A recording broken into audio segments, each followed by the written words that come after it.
By the way, if you guys want to help out, would love your help. Yeah.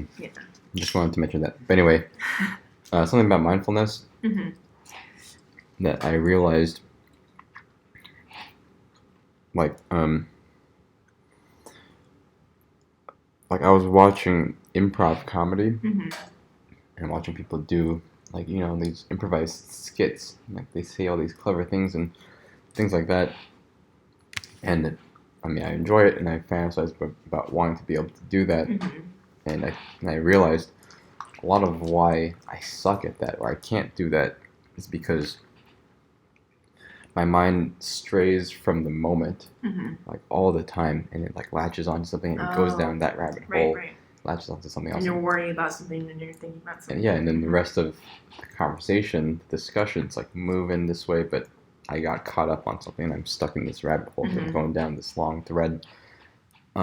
So if I can learn to like stay with the moment and like the moment being like the discussion, what's happening or whatever, then I could, like that's how you get yourself in a position to say something clever or like do improv comedy.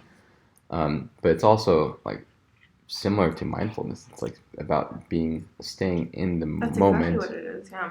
And I always like bring it up to people. I mean, I always try to talk about it with people who have like experienced a lot of anxiety or like worry a lot. Because anxiety and worry is really like future driven, right? You're thinking about what could possibly happen.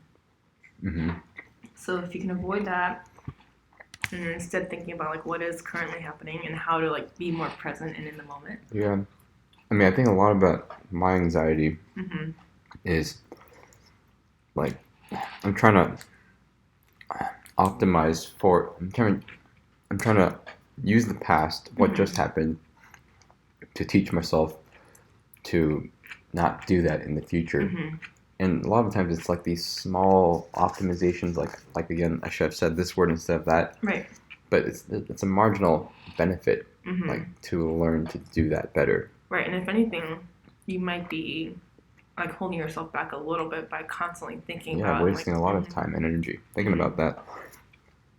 So, if instead of thinking about the past to use the past to train myself to be better in the future, I should really just, I mean, at least as somebody like trying to start a company, you should always be thinking about the future more often than the past, at least probably the present, but you should be thinking about the future a lot.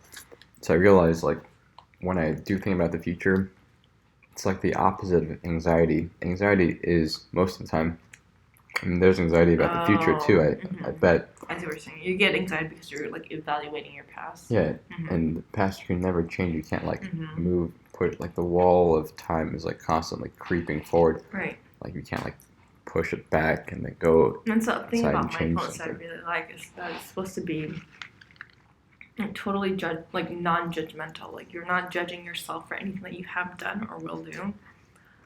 But you're not placing a value on anything. Like you're not saying that was good or that was bad, but that it was just that. But I mean, it's a good thing to doing what we're doing to analyzing the past. It's so you can like truly learn from the past and not do it in the future. And that's definitely useful, and people employ that all the time like, as babies. Right. And I don't think like mindfulness is saying that you should never think about like what you've done in the past or what you've done in the future or how you can improve yourself, but I think that at least minimizes the degree to maybe which you're doing so. Like if you're doing it to a point where maybe it's like inhibiting. If you're doing it to an irrational extent, I mean, yeah, definitely you're wasting time and energy. But I realized, so the anxiety for me at least comes from thinking about the past. So I strategized, okay, maybe if I think about the future, would that relieve me of this anxiety or give me something that's the opposite of anxiety? And it does. I mean, like if I think about, say, my fantasy of the yacht or whatever, and I want to get there, then it becomes like all of a sudden silly to think about like, oh, I wish I should have said this word instead of that. It's like, what are the big steps, the big strides that I can take to get closer to that? You're basically thinking about your motivations. Like what drives you, right? Yeah, Yeah, future focus is that. good. I think it's good because like when you think in the future, you're not thinking about the bad things that could happen in the future. Like you're not saying like, what if I become totally broke and end up homeless? Yeah. Like you're saying like, That's interesting. Yeah. That's interesting because you could, yet I don't. I instead think about it very optimistically, which sounds. I mean, for me, that sounds surprising because I think about the past so negatively. I only see the bad in the past. But yet, when I think about the future, I always think about these grand visions, and not like a piano could fall on my head and I'll be dead tomorrow.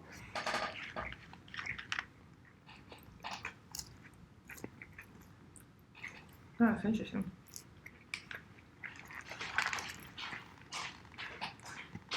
Yeah, I think a lot of people have anxiety. It's more of like future focused worry, right? Look at this, you guys. What? Texas teenager bullied to death.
Workers made hand.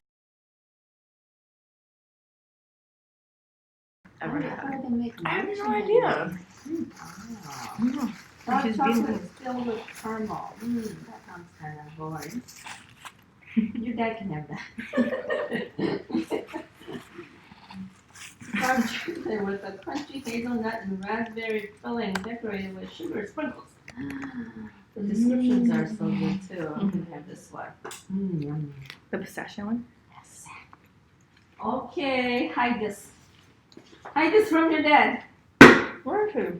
Huh? Where is he? Magnet on the outside. Yeah.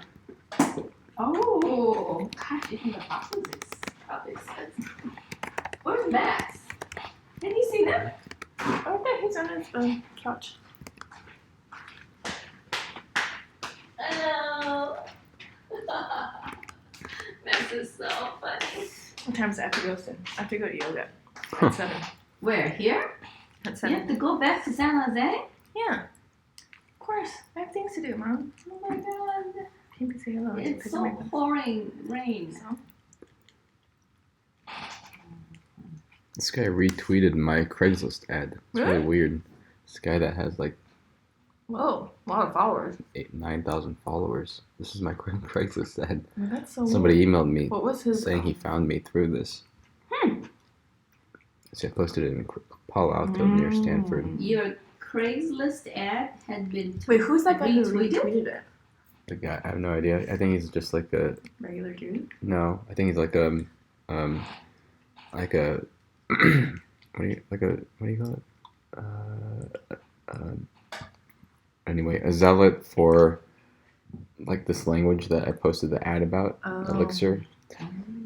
A zealot. Zealot is the word like where you're trying to evangelist, elixir evangelist. Huh. Or no, wait a second. He's the creator of the Phoenix framework. What's that? It's the most popular elixir framework. Oh, whoa. Yeah, Whoa. That's awesome. interesting. Where is he Does at? he? Palo Alto? I guess. He just saw your Craigslist thing, he said? Yeah, and he tweeted it. Is there any way that you posted your website or anything on Craigslist? Or on that No, ad? I didn't. I did it purposefully. You can like tweet him back, say thanks for reposting. On my website. You guys should meet up. Yeah, dude. You should reach out to him. It's interesting. Yeah, the Phoenix framework. Like I've used it. Like everybody that uses this language has Oh, used really? it. It's like the new big Like a framework. language. Oh, Interesting. This is so good. You guys have to have a look at it. I cannot eat this all by myself. Yeah, you can. No, you have to taste. This huge knife or tiny chocolate. Is there any more?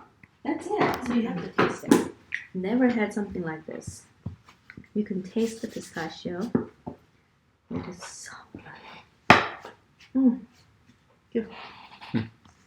Pistachio. Don't you? Oh, thank you. Taste. Green nails.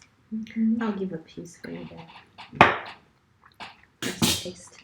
That's from Matt. I hear him. Wow, gross.